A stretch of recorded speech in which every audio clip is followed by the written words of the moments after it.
જો મમ્મીને આજે આઈસ્ક્રીમ કઈ દહીં ખવડાવી દીધું છે ને ઠંડી મમ્મી તો તતડે છે અને આપણું આઈ બનીશું નાસ્તા આપણે બટા બટા જઈશું ઘેર આવજો. આઈસ્ક્રીમના બદલે દહીં ખવડાવી દીધું.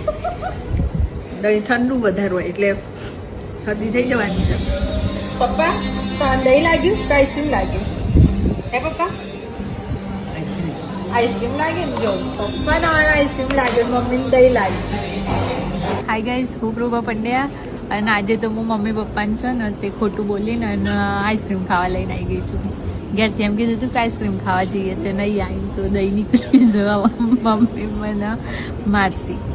જોઈએ આપણે લે હેડો મમ્મીના રિએક્શન. એટલે આ તો તું તો આઈસ્ક્રીમ કહેતો હતો અને આ તો દહીં શકે. દહીંનો આઈસ્ક્રીમ શકશું કે દહીં શક? એટલે આ જો તાર પપ્પા પાછા મંડી પડ્યા છે. જો હાચવ જો પાછા ડાયાબિટીસ ના થઈ જાય. માપમાં ખાજો.